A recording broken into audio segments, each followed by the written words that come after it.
વલસાડમાં વિદ્યાના ધામમાં તાંત્રિક વિધિ ધરમપુરના નડગધરી ગામે સાદરપાડા સ્કૂલમાં રસોઈયા ગણજુભાઈ ભોયાએ શાળા પરિસરમાં બે ભગત બોલાવી વિધિ કર્યાનો એસએમસીના સભ્યોએ આરોપ લગાવ્યો। સાથે જ એસએમસી સભ્યોએ પોલીસ સ્ટેશનમાં લેખિતમાં અરજી કરી। તેમનો આરોપ છે કે 5 તારીખે રસોઈયાએ ભગત બોલાવી શાળા પરિસરમાં વિધિ કરાવી, જ્યારે બલિની વિધિ શાળાથી દૂર નદી કિનારે કરાવી। 25 નાળિયેર, 12 મરઘા અને એક બકરાની બલિ ચડાવવામાં આવી। 1 થી 8 ધોરણની સ્કૂલમાં વિધિ કરાવવામાં આવતા બાળકો ભયભીત થયા છે। એમાં ડિસેમ્બરમાં 5 તારીખે અહીંના જે રસોઈ છે એને ભગત બોલાવેલા ડાંગનો ખીરમાની ગામ કરીને ત્યાંથી ને પછી એ લોકો કંઈ દિવસના બધે ખોદતા હતા, કંઈ એ લોકોને ખબર નહીં કંઈ એ માટે એ લોકો ખોદતા હતા ને પછી એ લોકોએ રાતના સમયે પછી બધું એક પતાવ્યું ને પછી રાતના સમયે એ લોકોએ 8 વાગે જેવું મને ખબર પડી એટલે મેં ત્યાં ગયો ત્યારે એ લોકોએ 12 મરઘા આપેલા ને બકરો આપેલો ને 25 નાડલા ફોડેલા।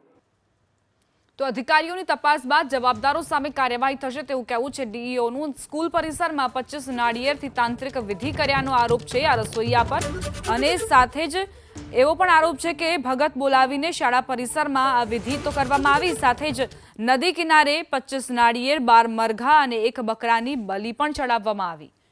1 થી 8 ધોરણની આ શાળા, જેમાં અભ્યાસ કરતા વિદ્યાર્થીઓમાં ભય છે, ડર છે, કારણ કે તેમની આંખ સમક્ષ આ રીતે તાંત્રિક વિધિ કરવામાં આવી। સાદરપાડા સ્કૂલમાં રસોઈયા ગણજુભાઈ ભોયાએ શાળા પરિસરમાં બે ભગત બોલાવીને વિધિ કર્યાનો એસએમસીના સભ્યોએ આરોપ લગાવ્યો છે। હવે સાથે જ એ પણ ખુલાસો કરવામાં આવ્યો છે કે આ રસોઈયાએ શાળાની જમીન દાનમાં આપી હતી અને તેનું કહેવું છે કે તે આ જમીન પર તાંત્રિક વિધિ કરી શકે છે, નહીં તો આ શાળાએ તાળા લગાવવામાં આવશે। ભગત બોલાવીને વિધિ કર્યાનો આ રસોઈયા પર આરોપ છે, પરંતુ તેમ છતાં પણ તેને કોઈ જ પસ્તાવો નથી કે તેણે આ રીતે શાળાની અંદર શાળા પરિસરમાં તાંત્રિક વિધિ કરી। પીએસઆઈ ખુદ શાળા પર પહોંચીને તપાસ કરશે તેવી જાણકારી મળી રહી છે। પોતે પીએસઆઈ આવશે, તપાસ કરશે। એબીપી અસ્મિતાના અહેવાલ બાદ પોલીસ સતર્ક થઈ છે, પોલીસ એક્શનમાં આવી છે અને અહીં શાળાની અંદર પરિસરમાં જે તાંત્રિક વિધિ કરવામાં આવી તેની તપાસ કરવામાં આવશે। ખુદ પીએસઆઈ અહીં આવશે અને તપાસ કરશે। તો આ જે ઘટના છે ખૂબ જ ગંભીર છે, કારણ કે વિદ્યાના ધામમાં તાંત્રિક વિધિને અંજામ આપવામાં આવ્યો। થોડી વારમાં પોલીસની ટીમ તપાસ માટે અહીં પહોંચશે અને આખી વિગતો બહાર આવશે। અમારી સાથે ધરમપુરના ધારાસભ્ય અરવિંદ પટેલ જોડાઈ ગયા છે। અરવિંદભાઈ, આ પ્રકારની જ્યારે ઘટના બને શાળા પરિસરમાં તાંત્રિક વિધિ કરે છે રસોઈયો, એટલે આ રસોઈયાને પણ એવો ડર નથી કે શાળા પરિસરમાં તે તાંત્રિક વિધિ કરી રહ્યો છે, વિદ્યાર્થીઓ ત્યાં ભણી રહ્યા છે તેમ છતાંય? હેલો જી, એમાં મેડમ એવું છે કે આ જે રસોઈયા છે એમણે આ શાળાની જગ્યા જન્મમાં આપેલી છે અને એ જગ્યામાં એની માલિકની જગ્યામાં જ આ શાળા બનેલી છે અને એની બાજુમાં એમનું પોતાનું નિવાસ સ્થાન બી છે અને એનું ખેતર પણ છે। એટલે એના નિવાસ સ્થાન ને એના ખેતર એની જગ્યામાં જ એ બધું કરે છે। પણ આ લોકો આ જે ઇસ્યુ ઉભો કર્યો એ કંઈક ગામની અંદરની આંતરિક લડાઈના કારણે ઉભું છે એવું મારું માનવું છે। તો સર, તમને એવું નથી લાગતું કે જ્યાં બાળકો ભણી રહ્યા હોય, ભલે આ જે રસોઈયા છે તેમણે આ જે જમીન દાનમાં આપી હતી, પણ હવે દાનમાં આપ્યા બાદ તો એ એવો દાવો ના કરી શકે ને કે આ જમીન મેં દાનમાં આપી છે તો હું ત્યાં તાંત્રિક વિધિ કરી શકું છું? એ એની પોતાની જગ્યામાં કરે। આદિવાસી લોકો આ ઝાડની પૂજા કરે, નદીની પૂજા કરે, પથ્થરની પૂજા કરે અને પોતાનું નવું ધન ધાન્ય બધું કાઢે ત્યારે એ લોકો એ બધું બકરાની વિધિ બી કોઈ કરતા હોય, કોઈ મરઘાની વિધિ કરતા હોય, કોઈ શ્રીફળથી કરતા હોય, પણ આ બધી આદિવાસીમાં સંસ્કૃતિથી જોડાયેલું આ બધું જૂની સંસ્કૃતિમાં આવે છે। તો વિદ્યાર્થીઓના માનસ પર કેવા પ્રકારની અસર થશે તે ફરક નથી પડતો? એ વિદ્યાર્થીઓ બી આજે એ જ બધા વિસ્તારમાંથી આવે છે અને એના દરેક ઘરે આ બધું થતું જ હોય છે, પણ આજે કઈ ઇસ્યુ એટલો મોટો કરવાની જરૂર નથી એમાં। તો સર, તમને એવું નથી લાગતું કે હવે બદલાવની જરૂર છે? આ વિદ્યાર્થીઓ પણ આ જ શીખે એ જ આપ ઈચ્છો છો?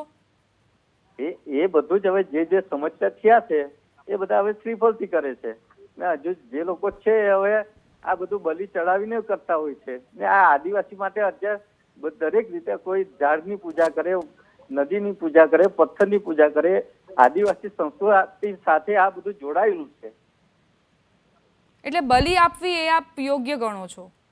એ યોગ્ય ગણો તો એ નથી હું કહેતો, પણ એ બધું જે કઈ હોય સમસ્યા થશે એટલે એ બધું આખરે બધું એમાં નિકાલ આવશે એમાં. એટલે આપણે લોકો જ ઘણી વખત એવા પ્રયત્ન કરતા આવ્યા છીએ કે જાગૃતતા આવે સમાજમાં અને સમાજ બદલાય, અને આજે તાંત્રિક વિધિઓ થઈ રહી છે, હવે આપ જનપ્રતિનિધિ તરીકે પણ તમે જ સ્વીકારી લીધું છે કે આ બધી પરંપરાઓ છે અને ચાલતી આવી છે, ચાલતી આવશે, તો કેવી રીતે સમાજમાં ઉદાહરણ બેસાડીશું?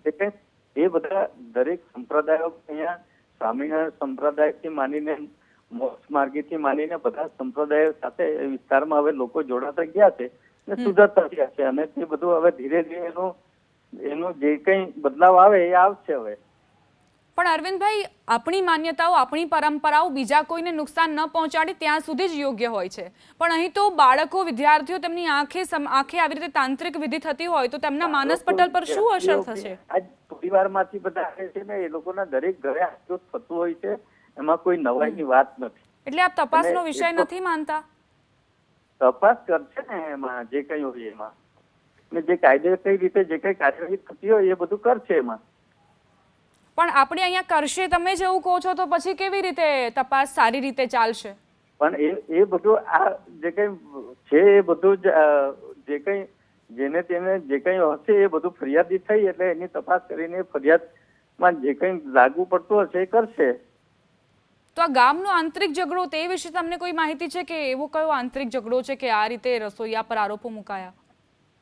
રસોઈયા પર આરોપો મુકાયા એ બધું અમને પર ખબર પડી, અને એ બાજુથી અમને જે તપાસ અમને ખબર પડી કે એ લોકોની જગ્યા એમણે દાનમાં સ્કૂલની આપી છે, અને સ્કૂલના પ્રિમાઇસમાં એ લોકોએ નથી કર્યું. એ લોકોએ એના જે ઘર છે કે એનું પોતાની બીજી જગ્યા છે એમાં 300 થી 400 મીટરના અંતરે એ બધું કામ કરેલું છે. ઓકે, શાળાના જે સંચાલક છે તેમની કોઈ રજૂઆત, તેમની કોઈ ફરિયાદ તમારી આગળ? એ મારી પાસે નથી આવી, પરંતુ મારી પાસે જે માલિક હતો ને એને મને આ બધી વિગત વાત કરી, મેં તપાસ કરી તો, અને જે કઈ હશે એ બધું પોલીસથી માંડીને બધું તપાસ કરીને એમાં જોશે, એમાં કાર્યવાહી થશે એમાં. એટલે ગામ લોકોને બેસાડીને આપ મધ્યસ્થી કરવા જશો એવું કંઈક તમે વિચાર્યું હોય? કારણ કે આ તો ખૂબ જ ગંભીર છે ને મુદ્દો. એ તો અમે વિચારીશું ને, એ અમારા ધ્યાન પર આવ્યું એટલે આ રીતે ઘટના ના બને, બીજી વાર એ વસ્તુ થાય ના, એ અમે ત્યાં બધું કરીશું. એ તો આભાર અરવિંદભાઈ અમારી સાથે વાતચીત માટે.